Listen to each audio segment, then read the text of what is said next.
La frase memento mori no existe en las fuentes clásicas, o sea, que alguien se ha inventado que eso es lo que decía un esclavo al emperador para que no se le subieran a la cabeza los triunfos. Entonces, dos cosas. ¿Por qué memento mori se traduce como recuerda que eres mortal o si acaso recuerda que has de morir? Y no como parece evidente en latín, recuerda morir. Y dos, ¿qué es entonces lo que les decían a los emperadores? Bueno, lo más parecido, que yo sepa, que hay en las fuentes clásicas es de Tertuliano, un autor del siglo II-III después de Cristo, que da esta frase: Respice post te, hominem te esse memento. O sea, mira detrás de ti, recuerda que eres un hombre. Y tiene mucho sentido, ahí con su oración de infinitivo y sujeto y atributo en acusativo como Dios manda. Y volvemos a la primera cuestión, memento mori, que parece que dice recuerda morir. Bueno, también tendríamos una oración de infinitivo con sujeto en acusativo sobreentendido, que sería memento te mori, y la traducción literal sería recuerda que mueres.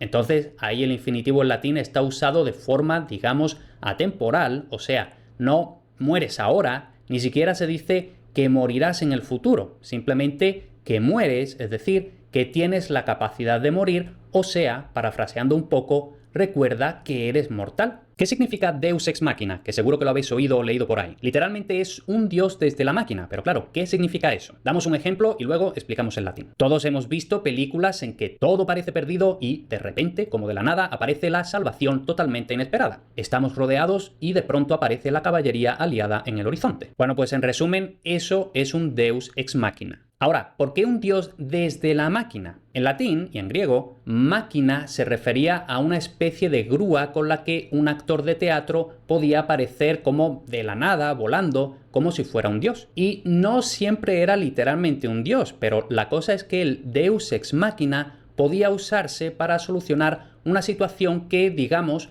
no podía solucionarse de forma realista. Hoy en día suele considerarse un problema por tener un guión malo, mal planeado, que hay que solucionar al final, no de una forma razonable, sino con un Deus ex machina, porque no hay otra forma de solucionarlo. Eso hoy en día, pero antiguamente era simplemente un recurso. Por ejemplo, en la tragedia Alcestis, muere Alcestis, la esposa del rey, y todos están muy tristes y tal y cual, pero al final va Heracles y derrota a la muerte y trae a Alcestis de vuelta y todos felices. Pues eso también es un Deus ex machina, aunque por entonces Heracles aún no era un dios, pero el recurso es esencialmente el mismo. ¿Qué significa mutatis mutandis? Que seguro que lo habéis oído por ahí. Literalmente es cambiadas las cosas que han de ser cambiadas. Pero claro, ¿qué significa eso? Damos un ejemplo en un contexto cotidiano y luego explicamos el latín. Por ejemplo, si yo digo, para el viaje a Cracovia voy a llevar el mismo equipaje que para el viaje a Praga mutatis mutandis. Estoy diciendo que no voy a llevar exactamente los mismos calzoncillos y calcetines, etcétera, pero sí esencialmente lo mismo.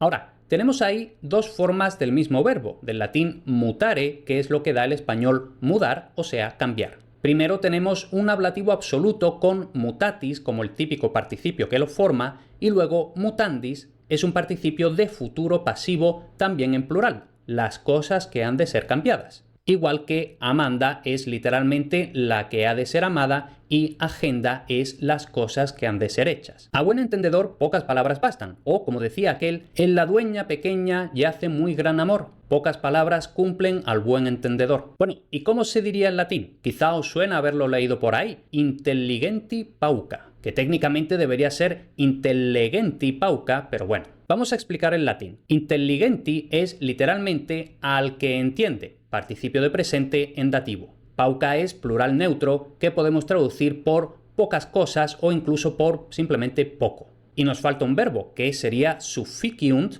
que en latín está sobreentendido. O sea, tenemos al que entiende pocas cosas bastan, son suficientes. Y esta es la frase que hoy en día más se usa, aunque ya Plauto tenía algo similar.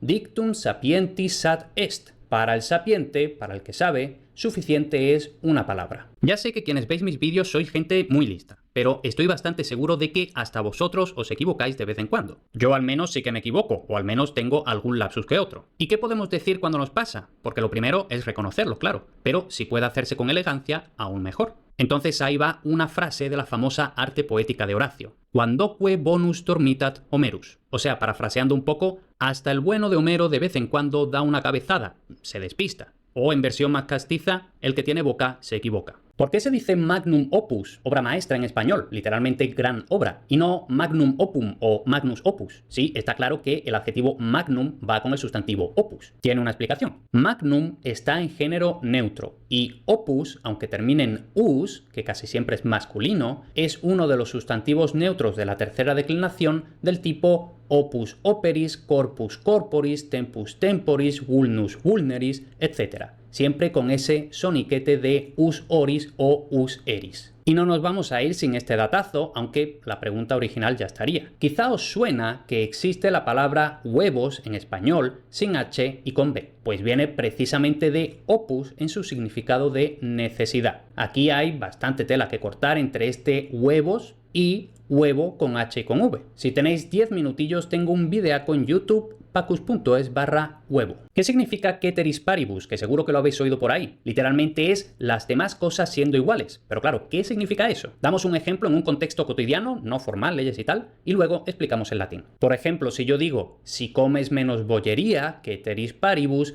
deberías bajar de peso.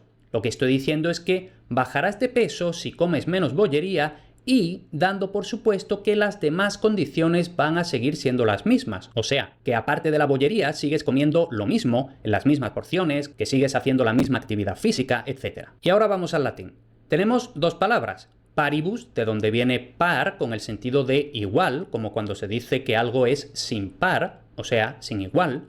Y luego tenemos ceteris, que es las demás cosas, relacionado con etcétera, que es literalmente etcétera y las demás cosas. Bueno, pues las dos palabras forman un ablativo absoluto. Y quienes sepáis algo de latín quizá os preguntáis, ¿y dónde está el participio? Recordad que el verbo ser no tiene participio en latín, así que simplemente se sobreentiende como en Cicerone consule, siendo cónsul Cicerón. Todo el mundo sabe que BC en inglés significa before Christ, antes de Cristo. Ahora, ¿qué es AD, después de Cristo? Porque no va a ser after Deus, aunque los anglos capaces son de cualquier cosa. Bueno, AD sí que es latín. Y de paso, ahora os doy otros dos latinajos que usan los anglos. Primero, AD es la abreviatura de Anno Domini, literalmente en el año del Señor, o sea, nuestro después de Cristo de toda la vida. Entonces, sí, un poco raro que mezclen before Christ en inglés y Anno Domini en latín. Y otras dos abreviaturas en latín que usan muchos son IE y G, que curiosamente a menudo ellos mismos las confunden entre ellas, simplemente porque no saben de qué son abreviaturas, no se saben qué es eso en latín. La cosa, para que sepáis más inglés y latín de paso que los anglos. IE es id est, literalmente esto es, y se usa cuando nosotros diríamos, por ejemplo, es decir, o sea. Y luego EG es exempli gratia, y como es fácil suponer, se usa cuando nosotros diríamos por ejemplo. Y ya para nota, vamos a tratar de entender el latín de ese exempli gratia. Tenemos exempli en genitivo y gratia en ablativo como preposición impropia, más bien una posposición porque va detrás. Y en este uso implica la finalidad del genitivo, algo como para dar un ejemplo. Realmente es la misma construcción que en ars gratia artis, que solemos traducir por el arte, es decir, el arte como finalidad misma del arte.